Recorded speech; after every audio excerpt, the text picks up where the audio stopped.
అరే భయ్, ఏందిరా కుక్క అట్లా అరుస్తుంది? దానికన్నా పిచ్చి పట్టిందా? కరెంటు పోయింది. కుక్కలకి ఏమన్నా దెయ్యాలు కనిపిస్తాయా ఏంటి? ఏమో రీ, కనిపిస్తాయేమో.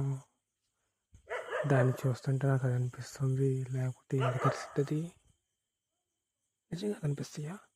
అవును, మా తాతలు చెప్పేవాళ్ళు. ఏమని చెప్పారు మీ తాతలు? మా తాత చిన్నప్పుడు సైకిల్ తొక్కుంటూ వస్తూ ఉన్నాడు.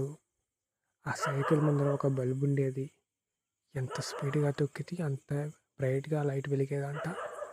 అలా వస్తూ వస్తూ ఉన్నప్పుడు ఒక లేడీ తెల్ల చీర కట్టుకుని ఆయన ఆపిందంట. ఆపిన వెంటనే నేను ఎక్కించుకున్నాడంట.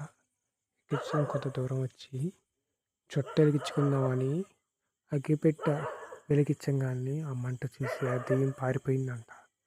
మా తాత గుండె ఆగిపోయి వెళ్ళిపోయిందంట.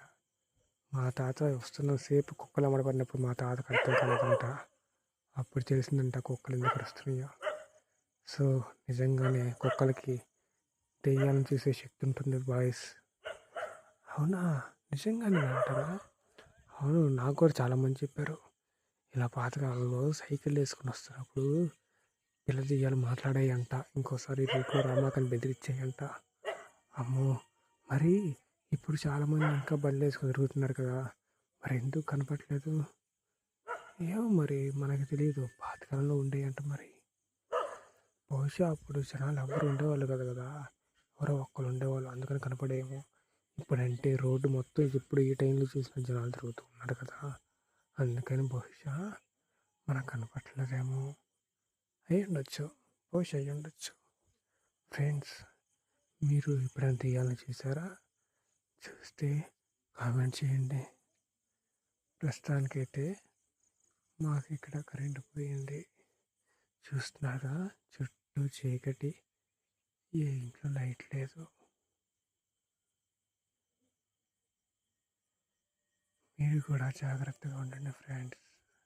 మీకు తెలిసిన కథ ఏమైనా ఉంటే కింద కామెంట్లో రాయండి, సరేనా? నాకైతే నిద్ర వస్తుంది, కానీ ఫ్యాన్ వేసుకోవాలి కదా, కరెంట్ లేదు, ఏం చేయాలో అర్థం కావట్లేదు. అందుకే డాబాల మీద పచారీలు చేస్తున్నాను. ఆ కుక్క నన్ను చూసి వస్తుందా లేదా, దానికి ఏమన్నా కనబడుతున్నాయో నాకు అర్థం కావట్లేదు.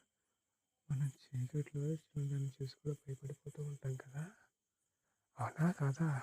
తాడని చూసి కూడా పోమనుకుంటాం.